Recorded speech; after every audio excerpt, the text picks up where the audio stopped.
आज आहे श्रावण सोमवार, तिसरा श्रावण सोमवार. आंघोळ झालेली आहे, केस वगैरे धुतलेत, म्हणजे डोक्यावर आंघोळ गेली आहे. तर आंघोळ वगैरे झाली आणि चहा ठेवून घेतला. प्रणव वगैरे अजून उठायचं आहे. हर्षदा गेली कॉलेजला, पण प्रणव अजून उठलेला नाही. मिस्टर पण तिला सोडायला गेलेत. ती काही वेळेला चहा घेते सकाळी जाताना किंवा काही वेळेला घेत नाही. नमस्कार, मी पद्मजा. राजाराणीज वर्ल्ड या आपल्या यूट्यूब चॅनलवर मी आपल्या सर्वांचं मनापासून स्वागत करते. आजचा दिवस तुम्हाला सुखा समाधानाचा आणि आरोग्यपूर्ण जाऊ हीच ईश्वरचरणी प्रार्थना. चहा ठेवते. पाणी भरायचं आहे, तर शिल्लक जे पाणी आहे ना ते हंड्यात काढायचं आहे. मग हंडा घासून घेते आणि लक्षात आलं की देवाचं पाणी पण भरायचं आहे. त्यामुळे मध्येच मी आणायला गेले देवाची भांडी.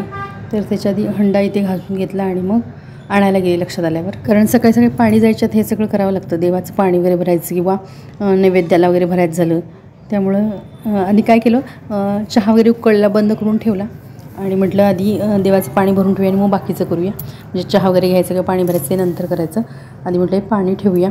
रोज सकाळी असं पाणी भरून ठेवलं ना, चहा ठेवते आणि पाणी भरून ठेवते बाजूला, देवाकडे नेऊन ठेवायचं. पण आता सकाळी पूजा करून घ्यायची आणि म्हणजे रोजच्यासारखी पूजा, आणि संध्याकाळी पण प्रदोष काळात तेव्हा पण करायची आहे शंकराची पूजा. तर आता चहा घेते. तुम्ही पण या चहा घ्यायला, गरमागरम मस्तपैकी वाफाळता चहा. तर चहा घेऊन झाला आणि पाणी भरून घ्यायचं आहे म्हटलं.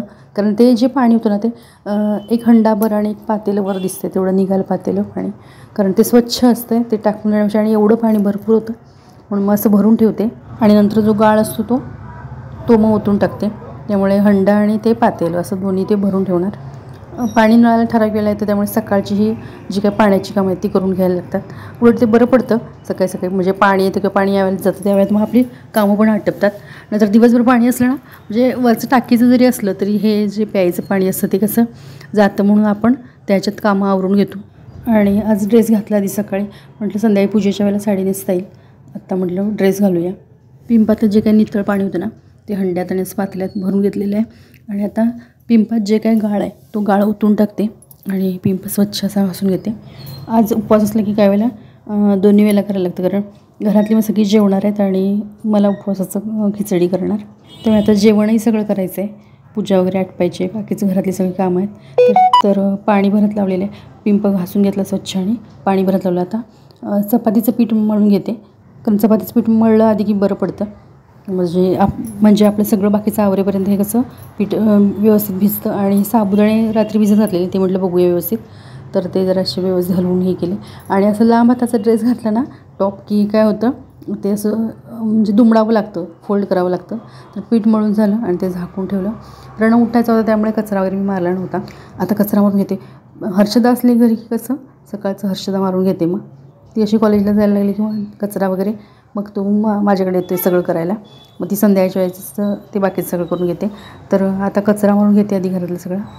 निंबाचं 1-2 खोलीतला काढण्यापेक्षा म्हटलं तो उठल्यावरच सगळं स्वच्छ असं म्हटलं काना कोपरा स्वच्छ केलेला बरं. सकाळी सकाळी वस्तू जेव्हा हलवून आपण सगळं कचरा काढतो ना तेव्हा बरं पडतं. दिवसभर मग सगळं स्वच्छ असं राहतं.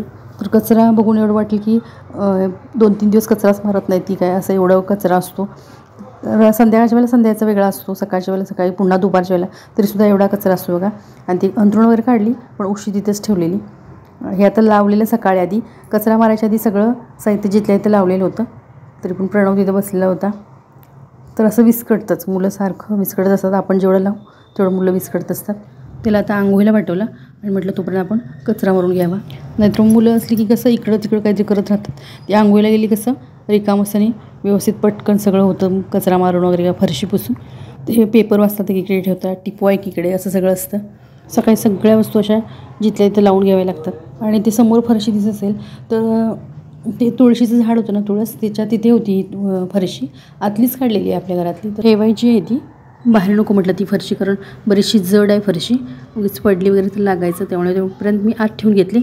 आणि ती कोपऱ्यात ना मी आता पुस्तकाच्या खाली होती, ते कपाट होतं ना बाहेर ठेवलेलं ते इथे होतं, ते बाहेर ठेवलेलं. ती त्या जागेत होती फरशी, ती जराशी आत ठेवून घेतली आहे. स्वच्छ अगदी पुसून सगळे टेबल वगैरे म्हटलं सगळं आत्ताच सकाळचं पुसून घेतलेलं बरं पडतं. झाडून पुसून सकाळी एकदा घेतलं की दिवसभर मग आपल्याला छान वाटते. किंवा जिथल्या तिथं मग बऱ्यापैकी जिथल्या तिथे असतात.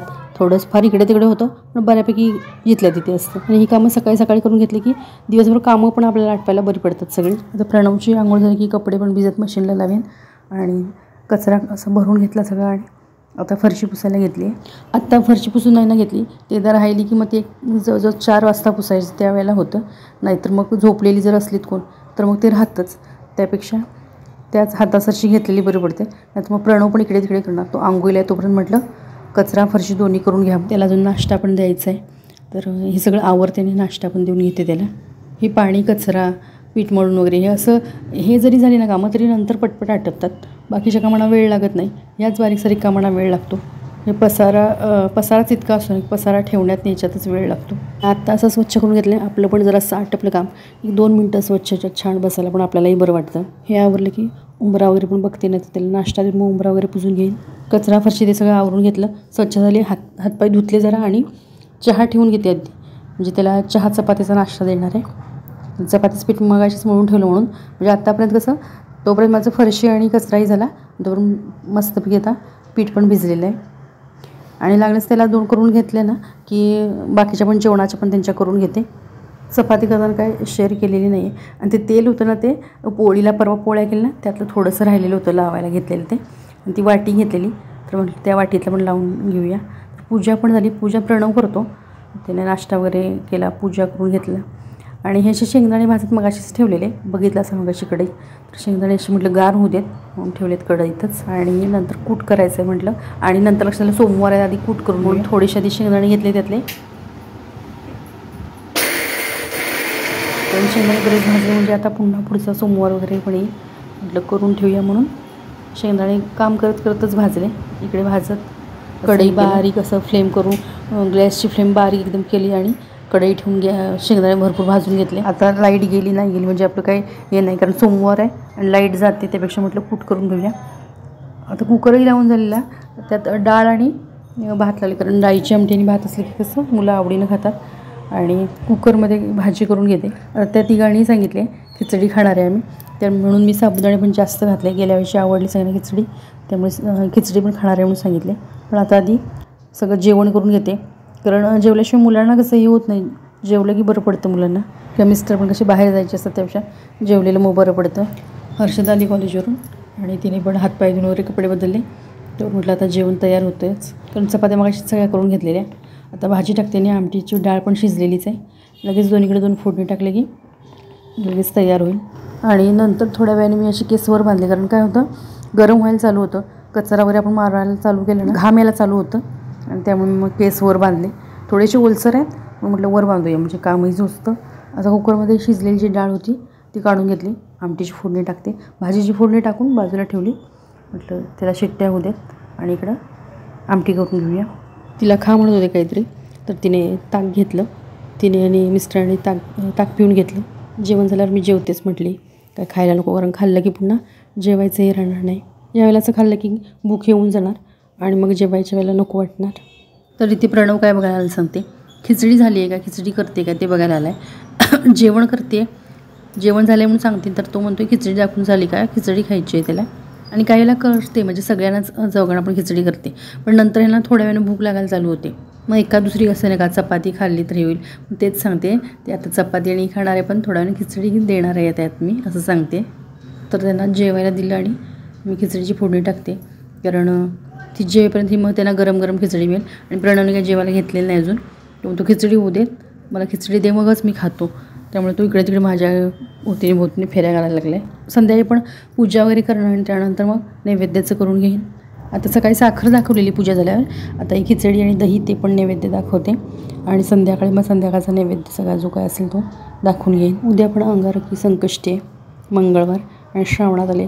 मी खिचडी जरा तिखटच करते, कारण उपवास असला की नको वाटतं. असं तिखट असलं ना की बरं वाटतं, गोड असं काही खायला नको वाटतं, तिखट बरं. खिचडीसाठी तेलात जिरे टाकले आधी, आणि मिरची जरा जास्तच घेतली म्हणजे तिखट बरं वाटतं म्हणून. आणि मिरची चांगली जराशी भाजली तेलामध्ये, आणि जरा चुकून भाजलेलं होतं तरी पण थोडासा तेलात परतला ना की खिचडी छान होते.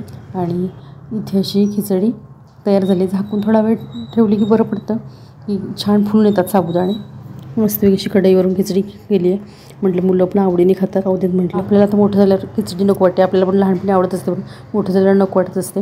जशी झाकून ठेवली ना मंद गॅसवर एकदम छान फुलून येते. आणि असा नैवेद्य तो पण दाखवते आता देवाला. तर आजचा व्हिडिओ आवडल्यास नक्की लाईक शेअर आणि आपल्या यूट्यूब चॅनल अजूनही सबस्क्राईब केलं असल्यास प्लीज सबस्क्राईब करा किंवा हा व्हिडिओ तुम्ही नवीनच पाहत असल्यास प्लीज सबस्क्राईब करा. पुन्हा भेटू अशाच एका नवीन व्हिडिओसोबत. तोपर्यंत नमस्कार.